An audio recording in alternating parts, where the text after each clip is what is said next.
देखो last lecture में क्या देखा था हमने, बस प्लेसमेंट देखा था और 3 टर्म पढ़ी थी कि अर्थ की जो मैग्नेटिक फील्ड होगी वो किस तरह से होगी अर्थ के चारों तरफ, है ना।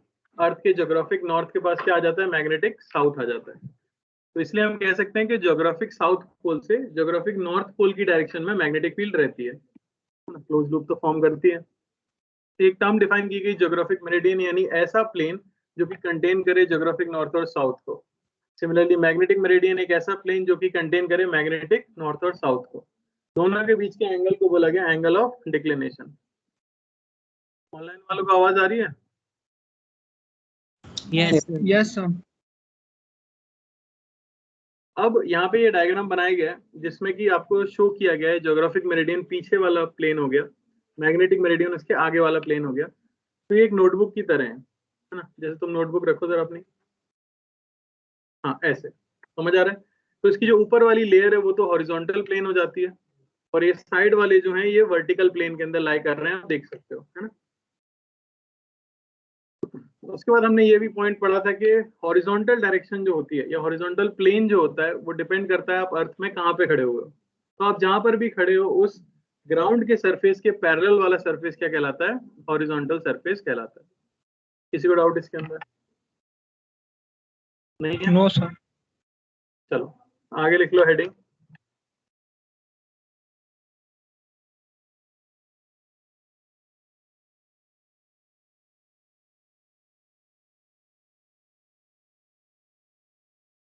Angle of dip.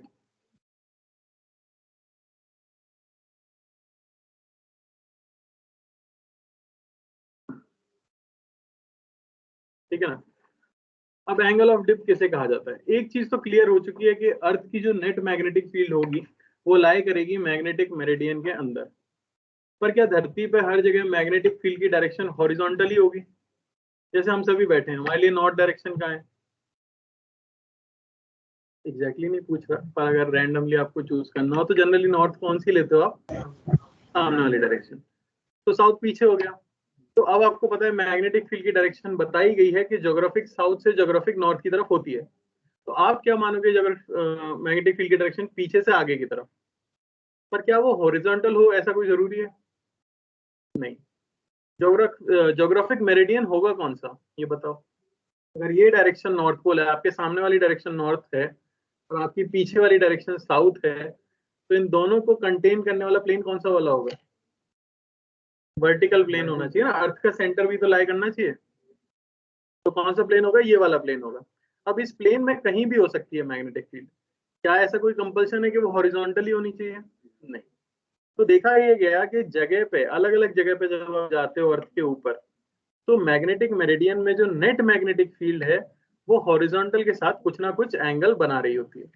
और वो एंगल डिपेंड करता है कि आप अर्थ में कहाँ पे खड़े हुए हो, आप पोल पे खड़े हो, आप इक्वेटर पे हो, या रैंडम किसी बीच वाली जगह पर हो। तो एंगल ऑफ डिप को डिफाइन किया जाता है the angle made by net magnetic field on the earth surface at a point with the horizontal. Horizontal के साथ जो नेट मैग्नेटिक फील्ड एंगल बनाती है उसको हम कह देते हैं एंगल ऑफ डिप। देख लो।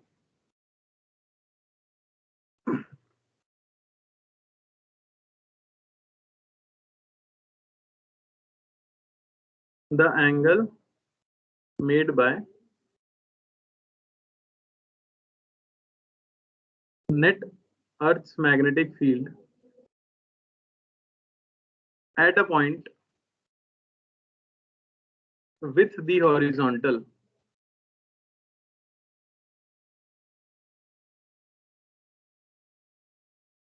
Earth's magnetic field, Earth की magnetic field with the horizontal is called angle of dip.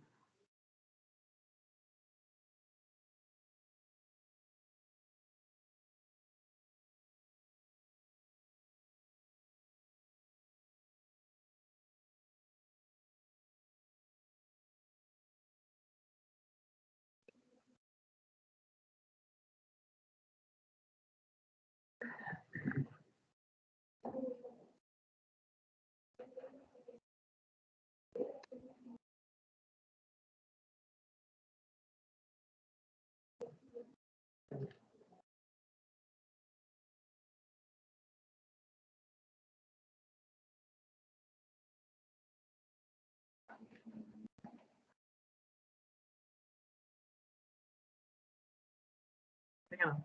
ये ग्राफ आप, ये डायग्राम आप पहले से जानते हो।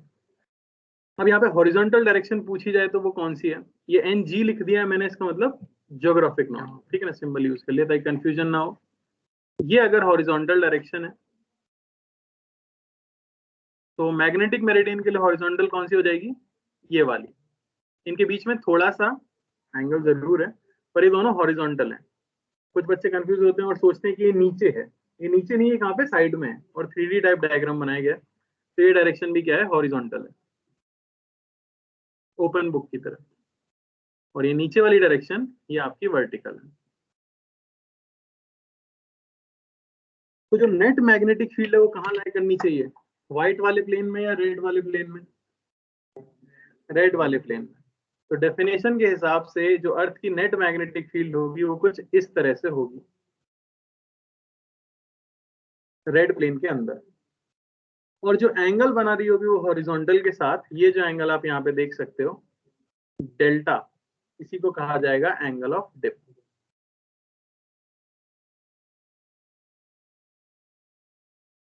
समझ आया?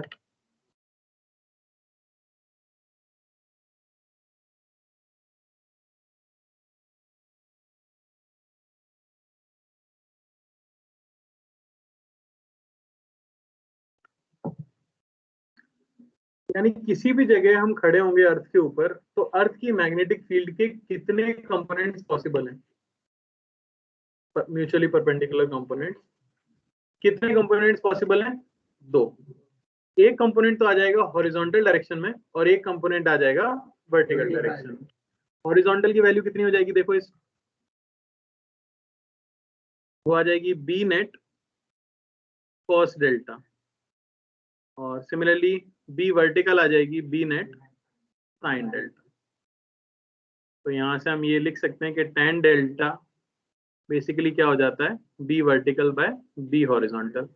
तो अगर आपको अर्थ की मैग्नेटिक फील्ड का हॉरिजॉन्टल और वर्टिकल कंपोनेंट पता है तो आप एंगल ऑफ डिप बता सकते हो।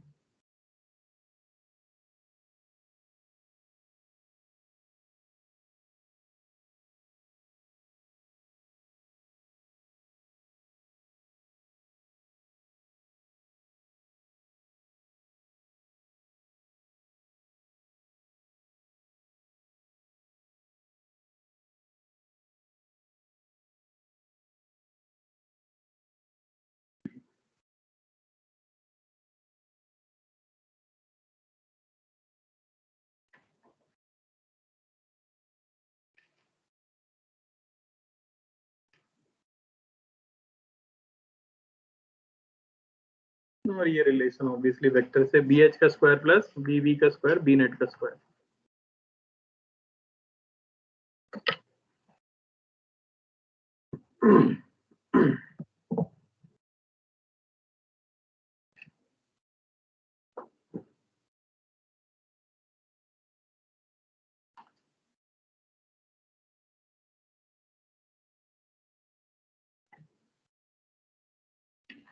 कोई दिक्कत इसमें? चलिए,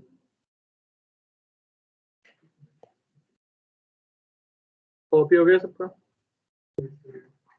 यस।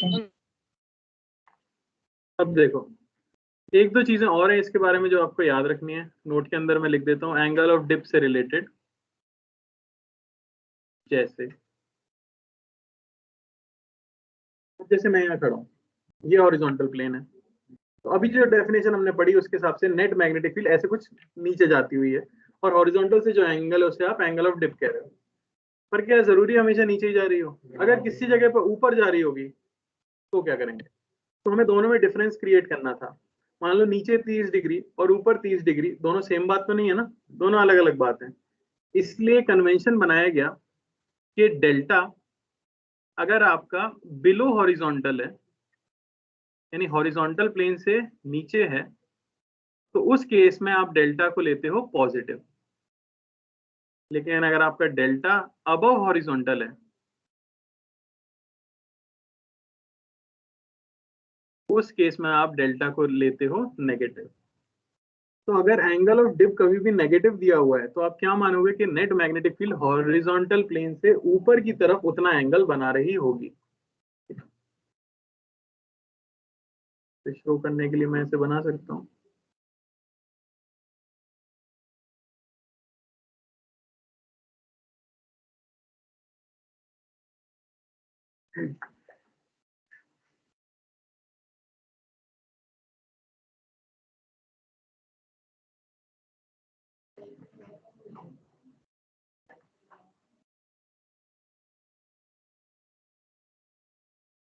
ठीक है, तो ये केस हो गया, इसमें ये डेल्टा, ये केस है इसमें ये डेल्टा, तो यहाँ डेल्टा आप कैसा कहोगे, पॉजिटिव।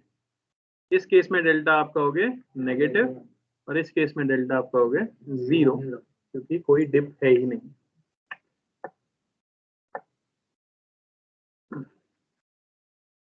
ठीक है,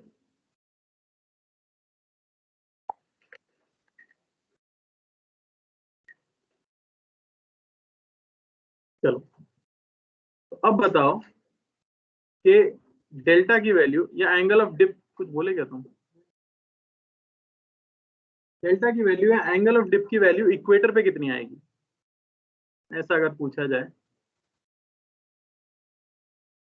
या मैं आपसे पूछूं कि पोल्स पे कितनी आएगी?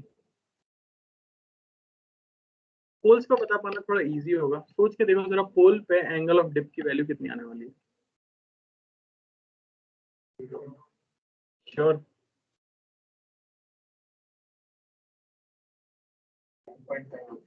पहली बात तो वो एंगल ऑफ डिक्लिनेशन है फाई, उसका एंगल ऑफ डिप से कुछ लेना देना है नहीं, है ना? तो वो तो दोनों प्लेन के बीच का एंगल है, ये नेट मैग्नेटिक फील्ड की हॉरिजॉन्टल से एंगल है।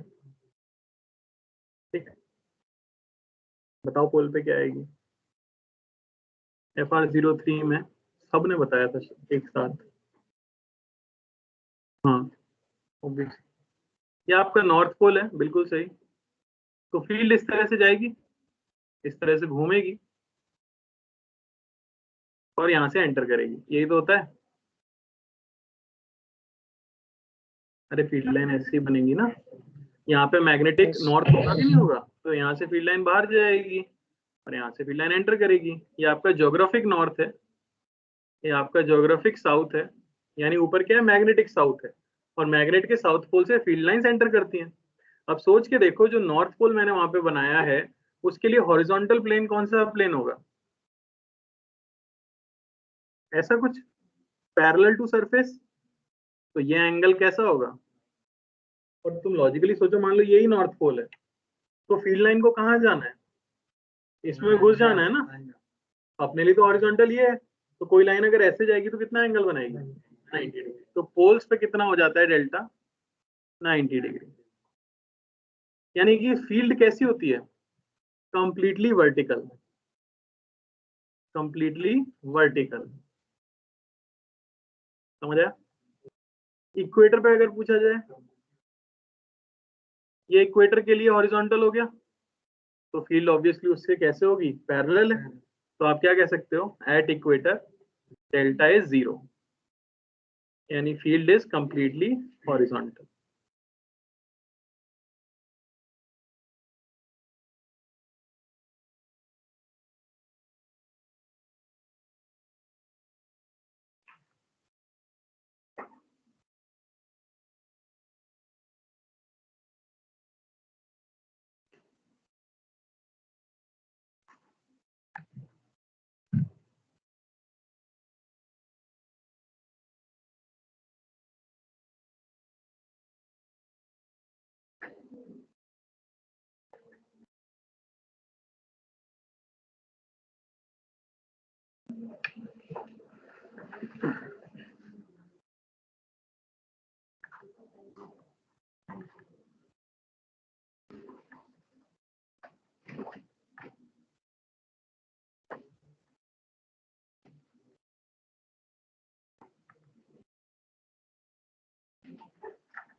ऑप्शन है वैसे, दोनों बोल दिए। नेगेटिव, बोलिए भाई साहब। ऋषिकेश, ऋषिकेश ही नाम है ना? गए हो तुम ऋषिकेश? अच्छी जगह है बहुत, रिवर राफ्टिंग वगैरह होती है वहाँ पे। अरे ऋषिकेश गए हो? नेगेटिव, ये भी एग्री कर रहे हैं नेगेटिव के साथ, तुम नहीं चमक रहा। अभी डायग्राम ऊपर ही बना है। 90 करना नहीं समझ रहा तो बोलो नहीं समझ रहा। सोच नहीं कुछ। डिप समझ आया, किसको बोलते हैं डेल्टा, ये समझ आया। पॉजिटिव कब होता है ये पता है, कब होता है हॉरिजॉन्टल से नीचे, नेगेटिव कब होता है ऊपर। अब यही बोलना है कि पृथ्वी का, अर्थ का नॉर्दर्न हेमिस्फीयर मतलब क्या होता है, अर्थ का ऊपर वाला पोर्शन। तो उस पोर्शन में किसी पॉइंट पर नेट फील्ड जो होगी वो हॉरिजॉन्टल से ऊपर होगी या नीचे होगी, ये हमारा सवाल है ना। ये अभी तक मैंने बताया नहीं है, आपको सोचने पर ही है। सोच पाओगे तो अच्छी बात है। पॉजिटिव होना चाहिए। पॉजिटिव होगी सर। बताओ भाई, सारे होने चाहिए, सारे आंसर कैसे होंगे? अच्छा, ये कहना चाहता है कि नॉर्दर्न हेमिस्फीयर में कुछ पॉइंट्स पर हो सकता है पॉजिटिव और कुछ पॉइंट्स पर हो सकता है नेगेटिव हो, ये कहना चाह रहे हो? ठीक है, जीरो नहीं हो सकता, पॉजिटिव होगी। पॉजिटिव होगा। जीरो हुआ तो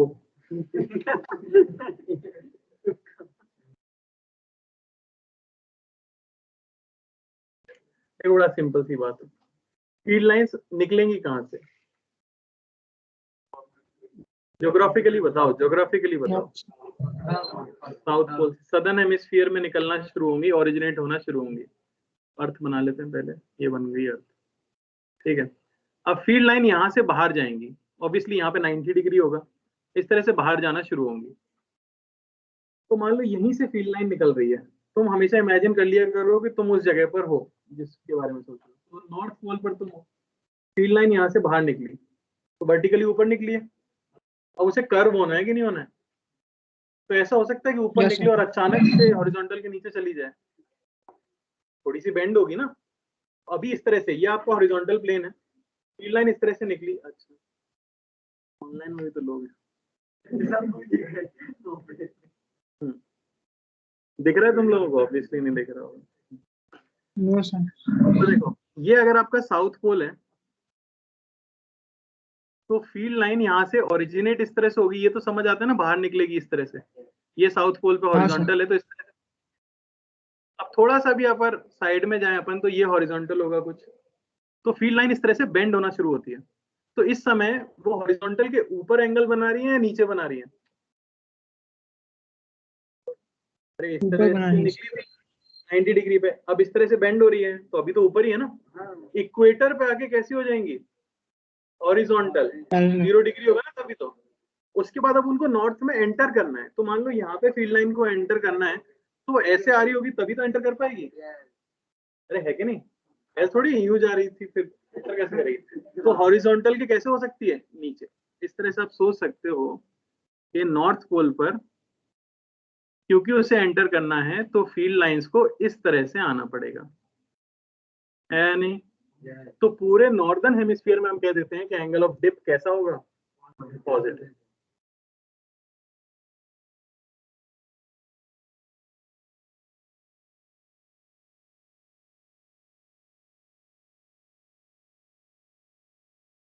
भाई घर बैठे लोगों को समझ आया क्या?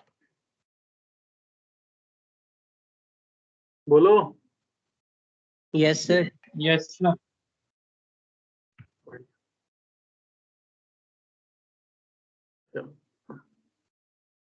अब इस टॉपिक पे मेंस लेवल के कुछ सवाल बनते हैं, जैसे बी नेट दे दिया, डेल्टा दे दिया, बी हॉरिजॉन्टल पूछ लिया, बी वर्टिकल दे दिया, डेल्टा दे दिया, बी हॉरिजॉन्टल पूछ लिया। समझ आ रहा? बी नेट दे दिया, बी वी दे दिया, बी एच पूछ लो। ये सब तो तुम कर सकते हो, प्योरली फॉर्मूला बेस्ड है। टेन थीटा निकालना है या कंपोनेंट्स लेना, वो सब कोई बड़ी चीज नहीं। पर इसमें काफी अच्छे क्वेश्चन भी बनते हैं जो कि एडवांस में आते हैं और इसमें काफी ज्यादा विजुअलाइजेशन जरूरत है। सोचने की क्षमता काफी ज्यादा होनी चाहिए। ठीक है, हो सकता है आपको थोड़े मुश्किल भी लगे। एक एक करके अपन सॉल्व करते हैं। वो कराऊं क्या सिंपल वाले बहुत?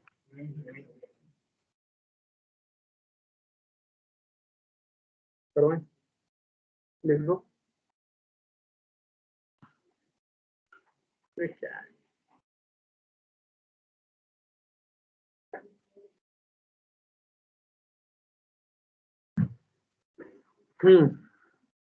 इफ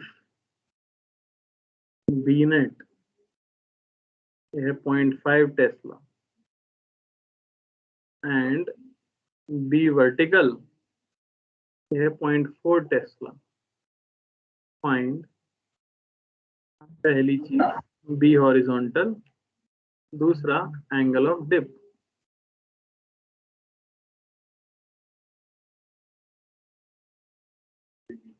तो ऐसा ऐसे ही टाइम पास कर सकते हो ना सीधे। बी नेट फॉर्मूला है सीधा सीधा, इसलिए फॉर्मूले रटना जरूरी है। क्या हो गया, नहीं समझ आ रहा? सिंपली क्या लिख दोगे, B horizontal B cos delta, B vertical B sine delta, उस तरह से हो जाएगा। तो सिंपली मैं लिख सकता हूँ बी वर्टिकल ये होना चाहिए B net sine delta. B vertical दिया हुआ है, बी नेट दिया हुआ है, साइन डेल्टा निकालना है। डेल्टा आपको मिल गया 53 डिग्री, है ना। दूसरी चीज बी हॉरिजॉन्टल चाहिए, वो हो जाती है बी नेट कॉस डेल्टा, यानी कि बी नेट 0.5 कॉस 53 डिग्री, यानी कि 0.3 Tesla.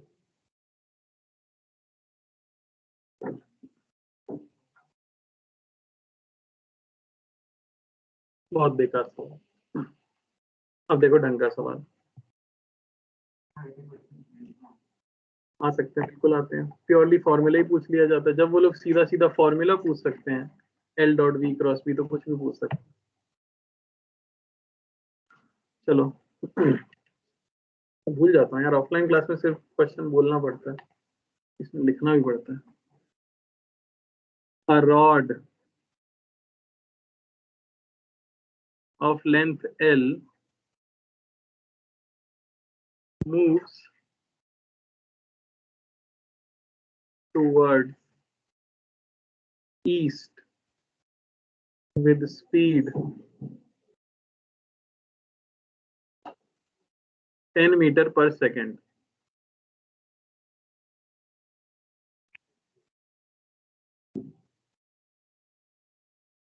The rod is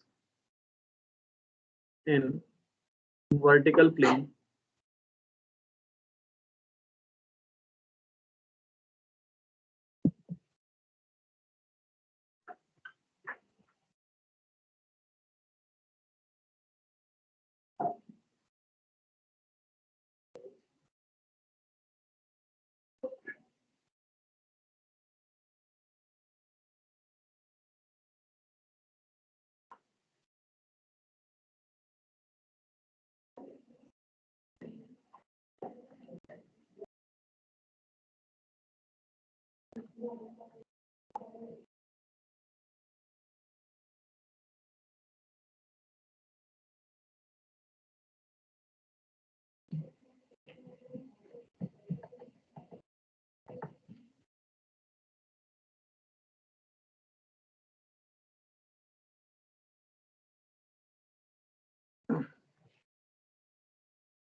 six 6 volt 4 है 4 वोल्ट ओके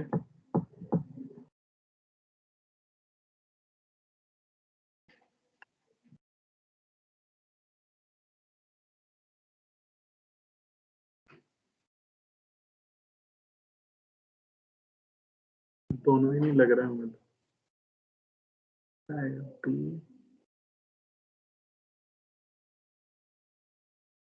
सर 8 वोल्ट होगा 8 volt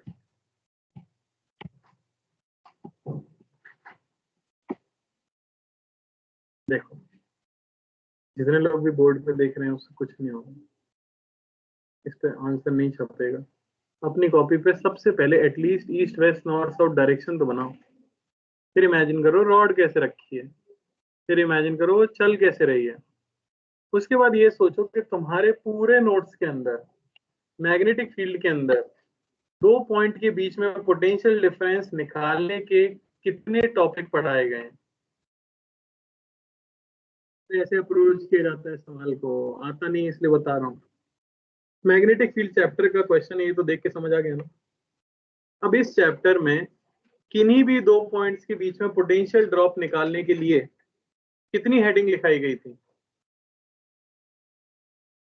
motional EMF, rotational EMF. यहाँ क्या हो रहा है? फॉर्मूला क्या था, कंडीशन क्या थी?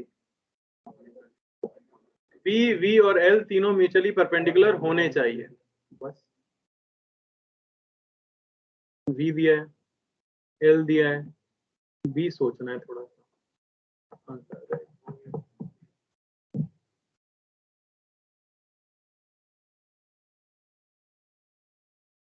तो जब नैरो डाउन कर लोगे तो समझ आ जाएगा क्या लगाना है कि नहीं। सर वी तो वो ऑफ मोशन से मिल जाएगा v प्लस dt। सर वो v first law of motion से मिल जाएगा ना। हाँ वी तो दिया हुआ है ना हमको, वी दिया नहीं है क्या? दिया सर दिया है। तो 10 से ही चलेगा, उसके कहने का मतलब यही है ना, 10 से चलेगा इनर्शिया की वजह से। फर्स्ट लॉ ऑफ मोशन तो वही, ठीक है।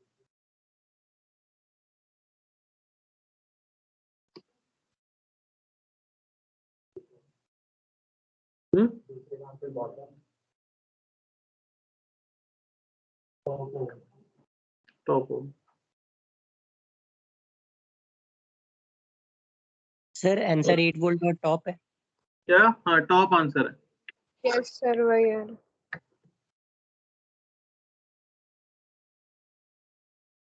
तो सबसे पहले जो मैंने बोला था, देखो मैं करके बताता हूँ। डायरेक्शन बना लेते हैं पहले। 8, 6 और 8 दो ही ऑप्शन है ना, 2 कंपोनेंट आएंगे ना। पहले तो बताओ ये जो प्लेन मैंने ड्रॉ किया है ये हॉरिजॉन्टल प्लेन है या वर्टिकल प्लेन है?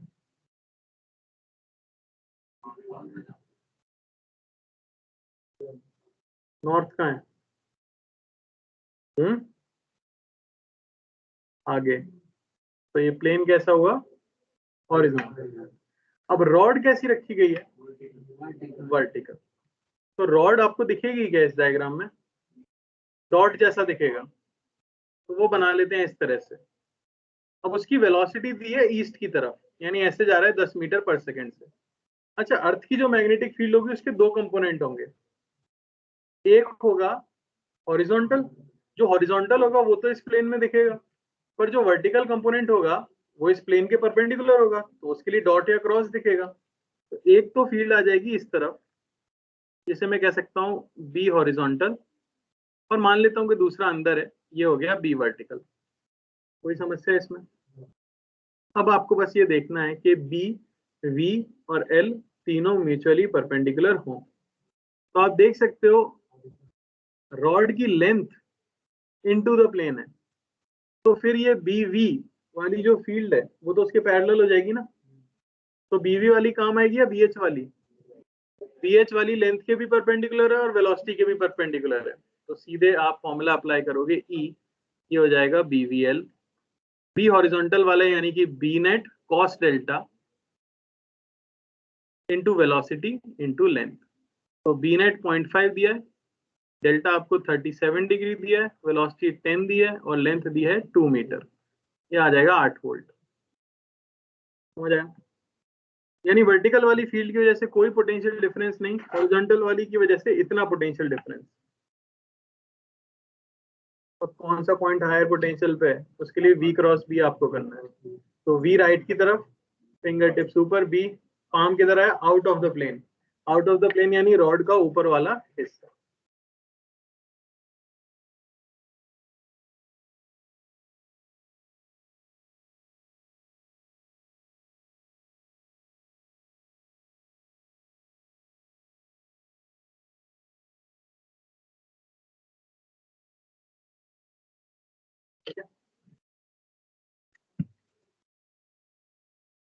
क्लियर है?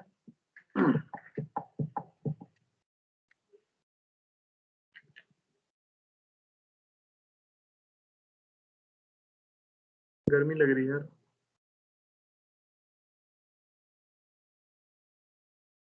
चला दो उसको, दे दो इसमें। अच्छा, है ही नहीं।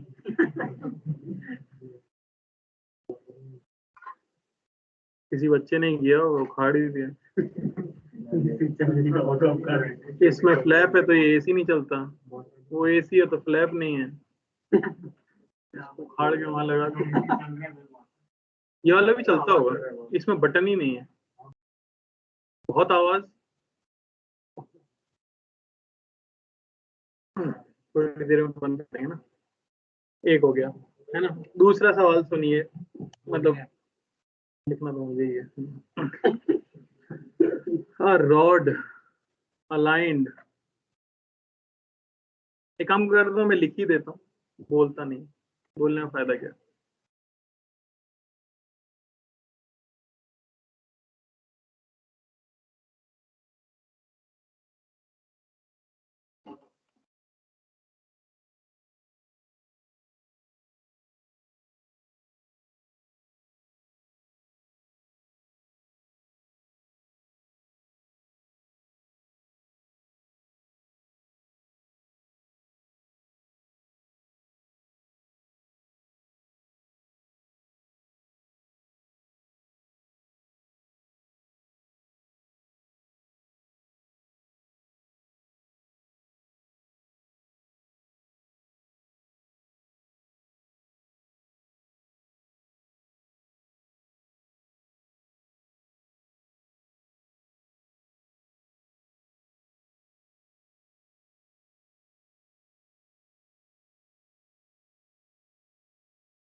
सब कुछ वेरिएबल के टर्म में लिख दिया।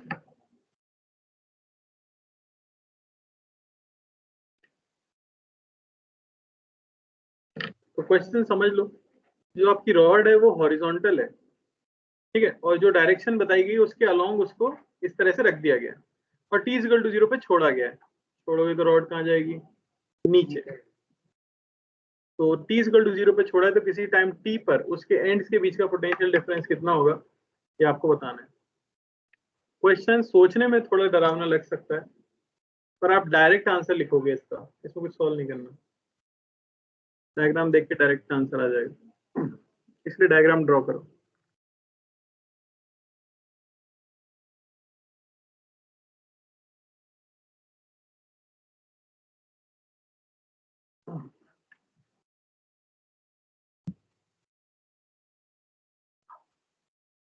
ये वाला एसी चलता ही नहीं है क्या, मतलब बटन से नहीं चलता, रिमोट से चलता होगा। तो बहुत ज्यादा आवाज कर रहा है।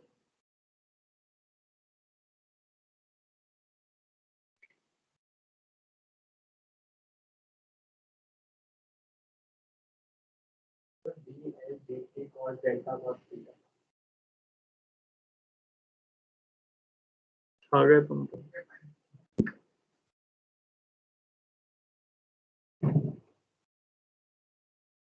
तो फॉर्मूला फिर से, फॉर्मूला तो समझ आ गया कौन सा लगेगा, BVL, B perpendicular to V perpendicular to L, ये सोचना है बस आप।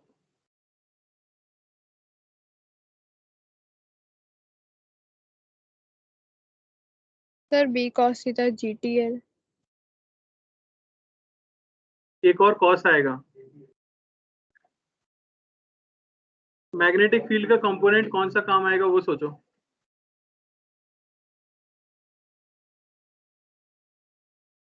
B cos theta.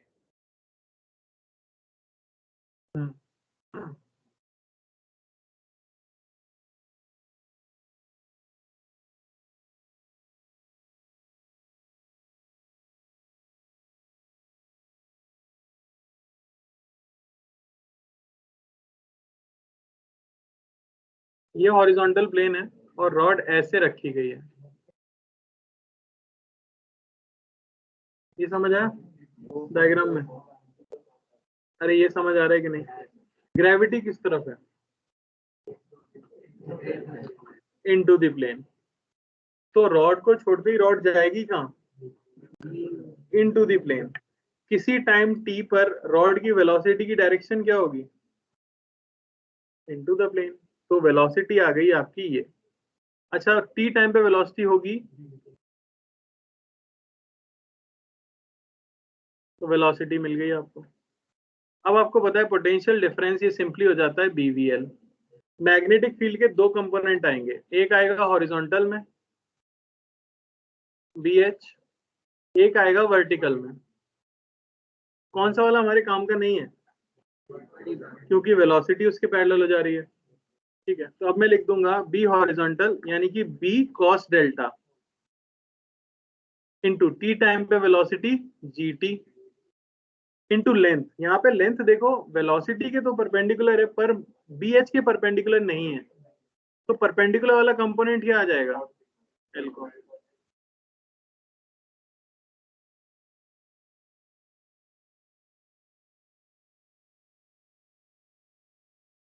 क्लियर हो?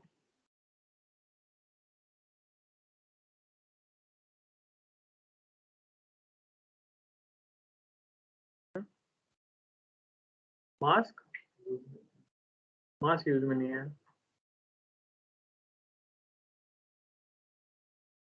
चलें आगे।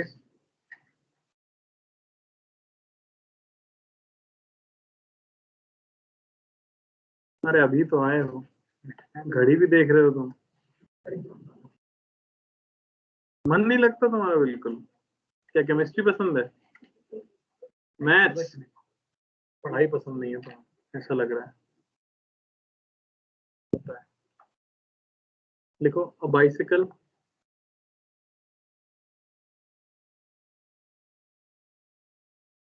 moves at 10 meter per second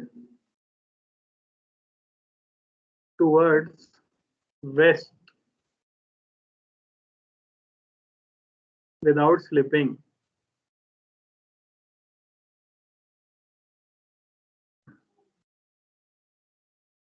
Earth has magnetic field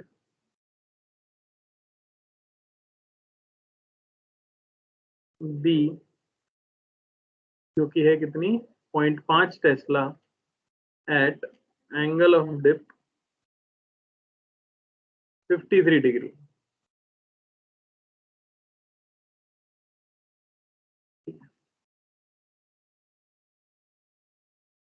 Find the potential difference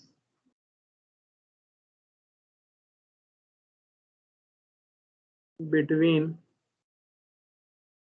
the axis, या एक्सेल भी बोलते हैं उसे, एक्सेल होता है ना जिस पे व्हील को माउंट करते हैं,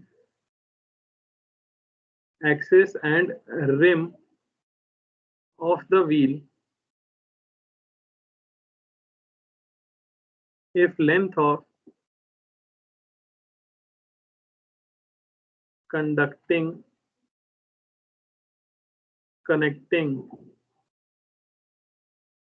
spokes,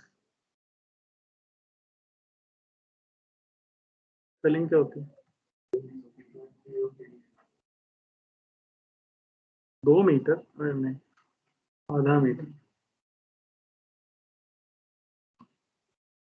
हो जाए। साइकिल सबने देखी है, उसका पहिया भी देखा होगा, उसका एक्सल देखा होगा, बीच में जो होता है रिम साइड वाले को कहते हैं, और स्पोक्स जो बीच में। बस तो इस बार कौन सा फॉर्मूला लगेगा? कितना इजी हो गया। अगर फॉर्मूला रटा हुआ है और उसको वो करोगे, फोकस करोगे कि किस चीज पे बेस्ड क्वेश्चन है, तो चांसेस ज्यादा है सॉल्व होने के।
सही है।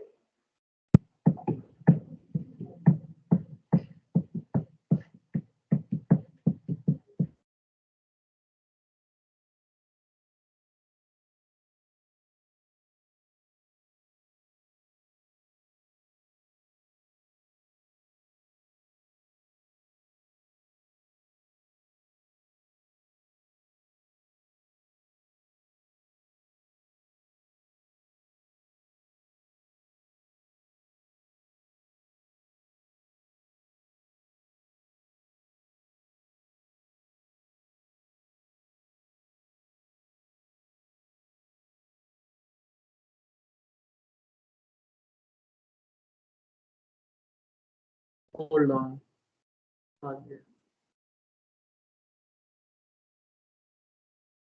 और किसका आया? नहीं,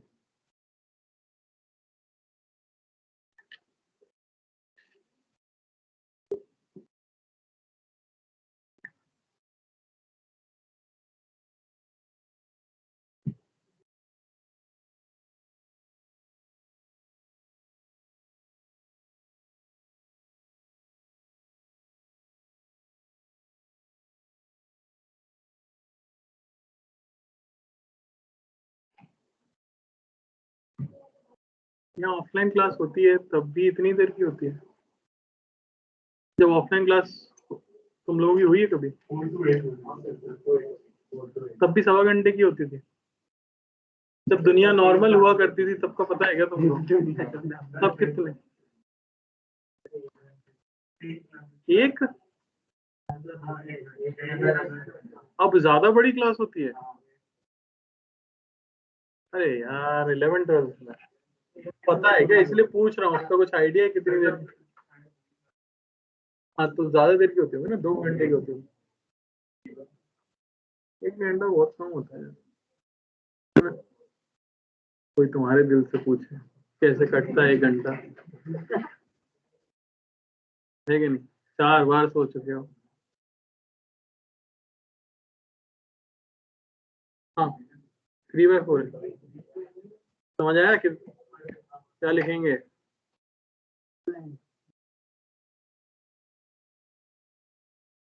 क्या कि मन नहीं लगता क्या तुम्हारा? बताओ तो समस्या, सॉल्यूशन निकालें यार, क्या पता हो जाए, है कि नहीं? तो फिर बैठ के एक बार सोचो, इतना भी मुश्किल नहीं है जितना बना रखा है। एटलीस्ट मेंस के लिए तो तैयारी करो ना, एक बार कॉलेज मिल जाएगा तो लाइफ सेट हो जाती है, अच्छी कटती है, मतलब मैं दिक्कत नहीं होंगी। ऐसा नहीं है कि कर नहीं सकते, पोटेंशियल तो है ही ना यार, तभी एडमिशन लिया है तुमने। फॉर्मूले वगैरह याद करो, कोई सहायता हम कर सकते हैं तो बताओ। हाँ, और क्या, किसी भी सर को बोलो, मुझसे नहीं बोलना तो रोहन सर से बात करो। ऐसा सोचोगे कि नहीं होएगा तो फिर मुश्किल लगेगा, पर हो जाता, इतना ही मुश्किल नहीं। कितने लोग आया? बस, आ गया। चल सर देखो आ कैसे, गया। बढ़िया। सबसे पहली चीज तो ओमेगा निकाल लेते हैं। अब बात क्या है ना, उसके अंदर ढेर सारे स्पोक्स हैं, तो उससे कुछ फर्क नहीं पड़ेगा क्योंकि वो सभी पैरेलल में आ जाएंगे। इस तरह से जो स्पोक्स होते हैं उनकी बात हम कर रहे हैं। तो अगर ये पूरा व्हील ओमेगा से घूम रहा होगा तो हर एक स्पोक ओमेगा से घूम रहा होगा, है ना? ओमेगा की वैल्यू प्योर रोलिंग में हो जाती है V/R, ये आ जाएगी 20 रेडियन पर सेकेंड, है ना? रेडियस आधा मीटर दी हुई है, तो ये आ गई 20 रेडियन पर सेकेंड ओमेगा। अब कोई भी रॉड अगर मैग्नेटिक फील्ड में घूम रही होती है तो उसके लिए potential difference across the ends आ जाता है half V omega L square. B की बात है, अब साइकिल जब चलती है तो ऐसे चलती है, दो मैग्नेटिक फील्ड होती है, एक हॉरिजॉन्टल में होती है और एक वर्टिकल में होती है। वर्टिकल वाले की वजह से क्या कोई ईएमएफ जनरेट होगा? फ्लक्स ही नहीं है, सिर्फ कौन सी है? हॉरिजॉन्टल वाली। या ऐसा सोच के देखो, आपकी साइकिल यहाँ जा रही है वेस्ट की तरफ, और मैग्नेटिक फील्ड कौन सी काम आएगी? जो नॉर्थ की तरफ होगी, तो हॉरिजॉन्टल कंपोनेंट ही तो काम आने वाला है। बस यहाँ पे पुट कर दूंगा मैं, डेल्टा वी ये हो गया हाफ, वी हॉरिजॉन्टल ये हो गया 0.5 कॉस 53, ओमेगा 20 इंटू लेंथ आपको दी गई है आधा मीटर, क्या आएगा? 3/4 वोल्ट।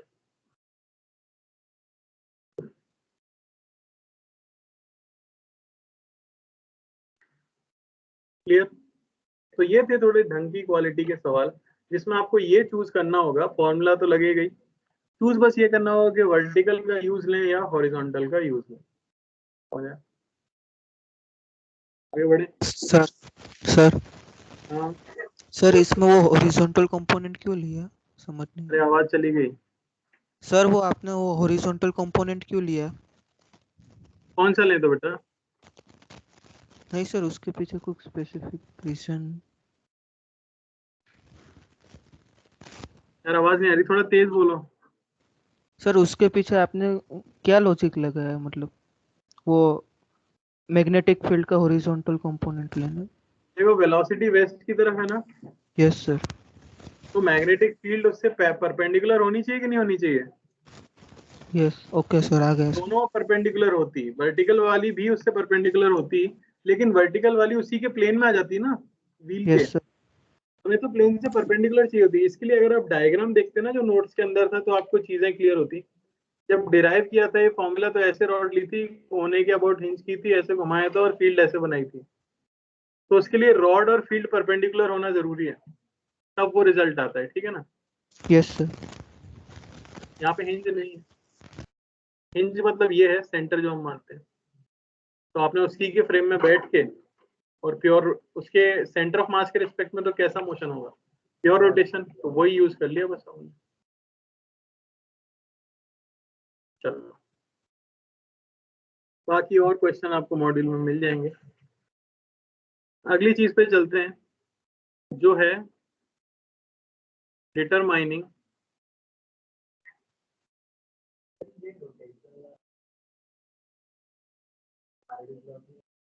रोटेशनल। फैराडेज लॉ से आया तो था रोटेशनल। रोटेशन पे तो मोशन मतलब डिवाइड किया, अब मोशन ये था, ये पैटर्न आपने यूज किया ना सारे, उसमें फ्लक्स नहीं लिख पाते ना अपन, तो एग्जैक्टली उससे नहीं आएगा, बाकी है तो उन्हीं की इक्वेशन जिससे आएगा।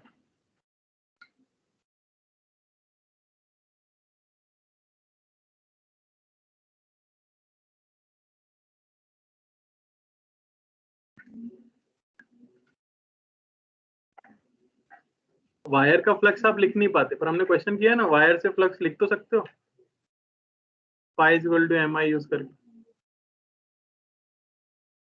Determining the direction of net magnetic field.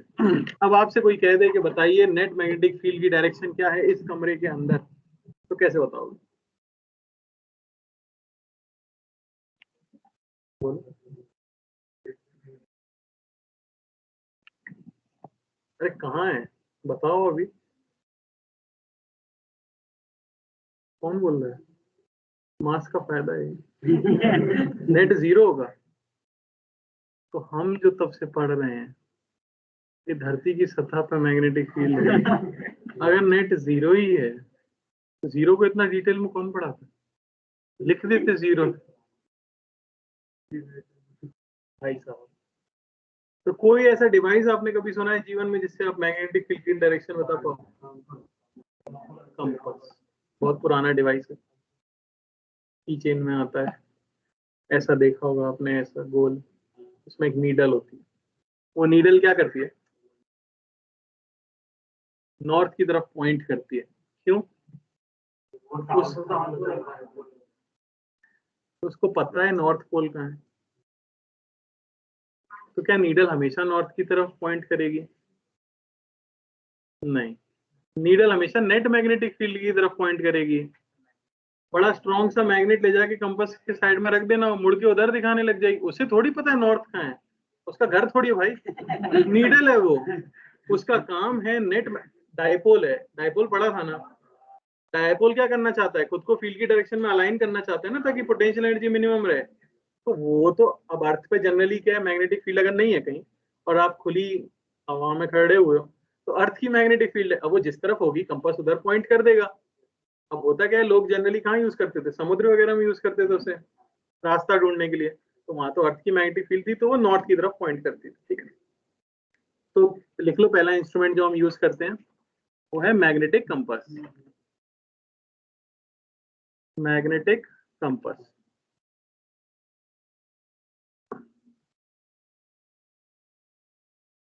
तो इसमें लिख लो कि the needle aligns itself, the needle aligns itself along the net magnetic field direction, net magnetic field direction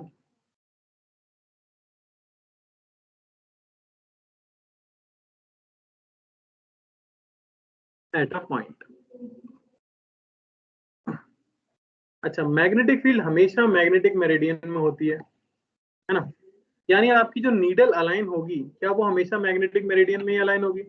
अभी हम इस कमरे में बैठे हुए हैं तो हमें तो नहीं पता कौन सा मैग्नेटिक मेरिडियन है, पर अगर मैं एक कंपास लेके आ जाऊं और मान लो कि नीडल इस तरह से अलाइन हो जाए तो आपको समझ आ जाएगा कि जो वर्टिकल प्लेन है जो इससे पास कर रहा है वही हमारा क्या है, मैग्नेटिक मेरिडियन। तो लिख सकते हो,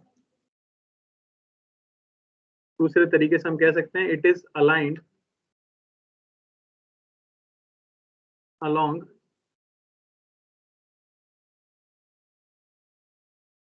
it is aligned in the magnetic meridian, in the magnetic meridian।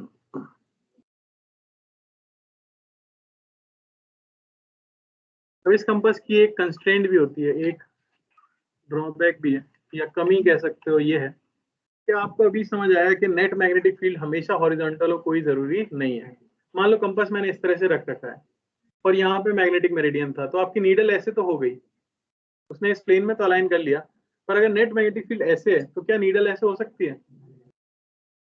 नीचे मेटल है, नहीं हो सकती। तो इसका कंस्ट्रेंट यही है कि इसकी नीडल जो है वो हॉरिजॉन्टल प्लेन में ही घूमती है।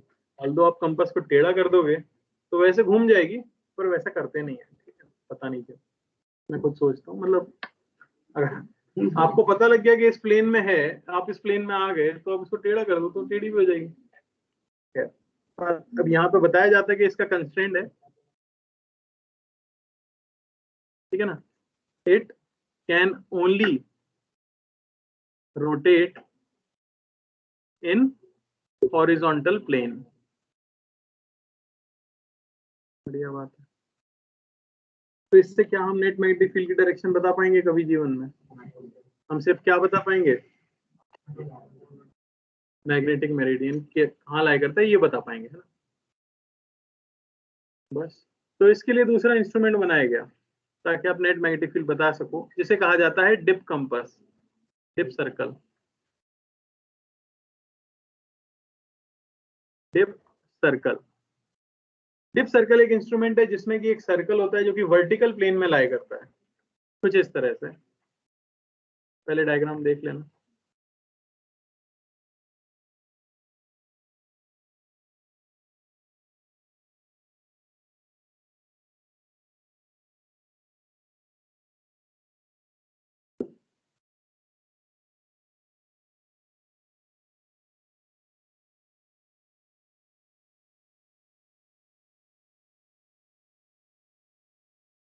ठीक है, इस तरह से नीडल रहती है जो यहाँ पे हिंज्ड है।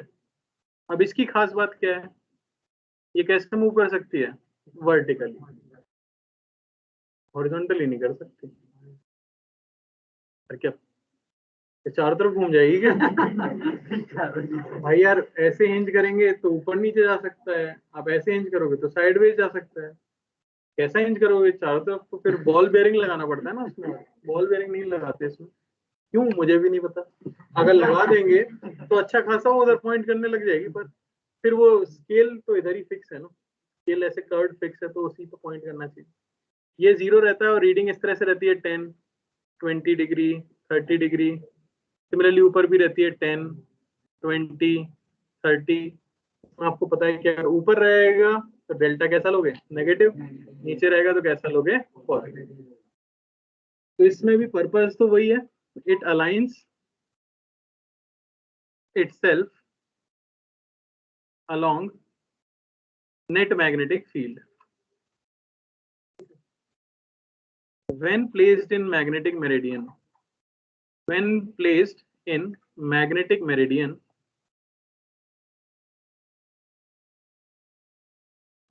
इसको डिप सर्कल को ले जाके मैग्नेटिक मेरिडियन जो आपने कंपास से ढूंढा था उसमें अगर रख देते हो तो ये नीडल पॉइंट करेगी वहां पे। Needle points towards be net.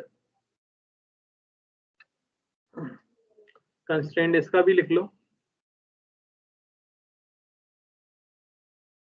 needle can only rotate vertically. तो पहले कंपास लेके आओ, उससे प्लेन पता करो, वहां पे डिप सर्कल रखो और उससे नेट फील्ड की डायरेक्शन मिल जाएगी। कोई समस्या नहीं है? बस थोड़ी देर और खत्म हो रहा है।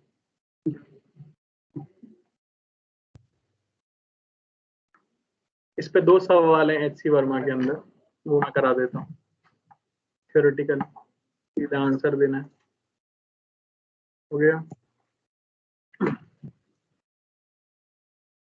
तो लिख लो, magnetic compass, magnetic compass is taken to the North Pole.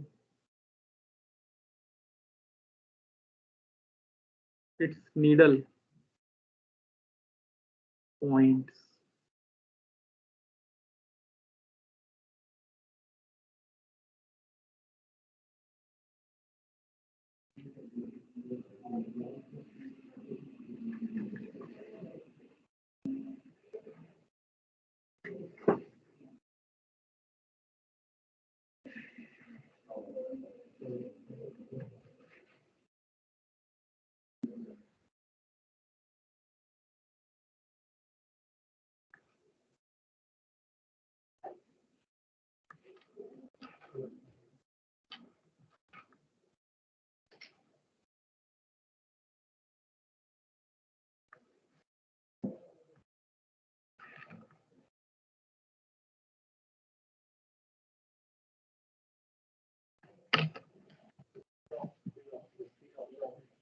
ये सबसे बड़ा है इसलिए।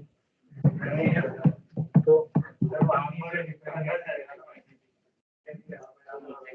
अब कंपास ऐसे फील्ड नीचे जा रही है, नीडल तो नीचे जाना चाहती है पर जा सकती नहीं है, तो कहीं भी रख दोगे वो तो वैसे ही रह जाएगी बेचारी, जा नहीं सकती ना, मुड़ नहीं सकती, तो उसके ऊपर फोर्स तो नीचे की तरफ है, आप कैसे भी रोक दो वहां रुकी रहेगी, क्योंकि उसका मकसद है नेट फील्ड की तरफ पॉइंट करना, और फील्ड हॉरिजॉन्टल में है ही नहीं।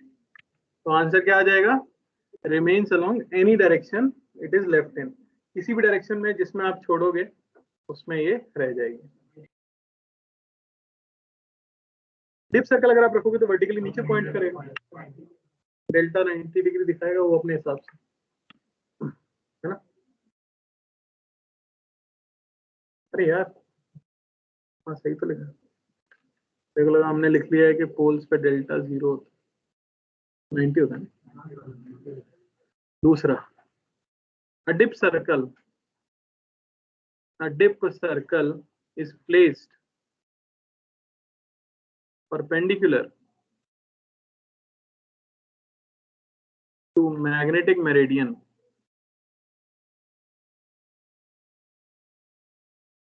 at the equator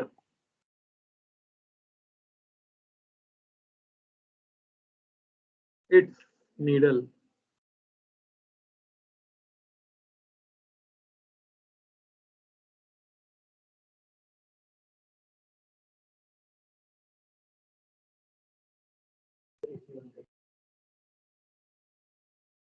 तुम लोग तो जाने वाले हो ना, ऐसे भी मुझे इस कमरे में बैठना है, चलने दो।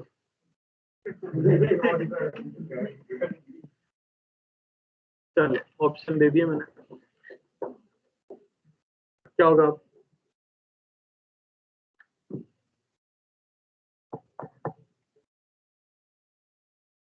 डिप सर्कल को रखा गया है मैग्नेटिक मेरिडियन के परपेंडिकुलर इक्वेटर पे,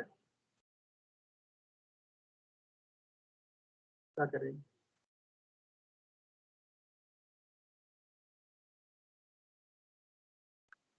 बोलिए भाई, ऑनलाइन वाले लोग,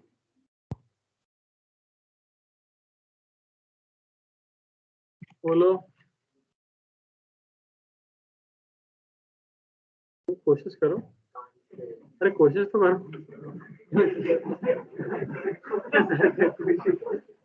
आंसर वही है जो टिक कर रखा है, ये आंसर है। अरे भाई ये मान लो कि आपका मैग्नेटिक मेरिडियन, ठीक है, तो फील्ड इस डायरेक्शन में, इक्वेटर पे तो हॉरिजॉन्टल होती है। अब आपने अपने डिप सर्कल को ऐसे रखा है, यानी उसकी नीडल इस तरफ है, अब वो जाना कहाँ जाती है? उस तरफ। क्या वो घूम सकती है हॉरिजॉन्टली? तो ऊपर नीचे जा सकती थी ना भाई, तो सारी फील्ड अगर हॉरिजॉन्टली इस तरफ है तो कहीं भी छोड़ दो वैसी रह जाएगी, सेम लॉजिक है। यहाँ पर भी नॉर्थ पोल पे क्या था? नेट फील्ड नीचे की तरफ थी और आपका कंपास हॉरिजॉन्टल था। यहाँ पे अभी नेट फील्ड तो मैग्नेटिक मेरिडियन में ही है ना, और जो डिप सर्कल है वो उसके परपेंडिकुलर, तो डिप सर्कल और नीडल एक ही प्लेन में होते हैं, ये तो पता ही होगा, तो जहां छोड़ दोगे वहीं रह जाएंगे।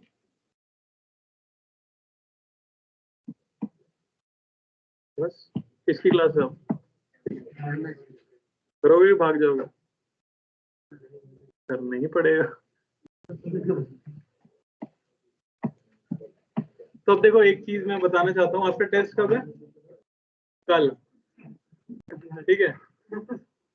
तो एक चीज रह गई है हमारी, है ना, जो कि है पैरामैग्नेटिक, डायमैग्नेटिक और फेरोमैग्नेटिक, तो वो मैं नेक्स्ट क्लास में तो पढ़ाऊंगा, पर अब टेस्ट के लिए एनसीईआरटी खोल के मात्र 1.5 पेज है, उस पर कुछ फॉर्मूले हैं, उन फॉर्मूले को रट सकते हो। कौन सा?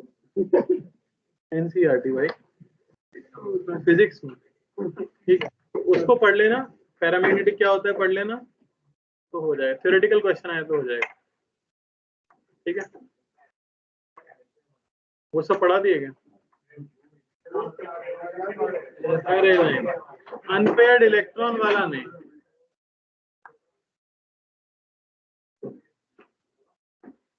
चलो भाई फिर एंड करते हैं, क्लास एंड भी नहीं हुई है, रिकॉर्डिंग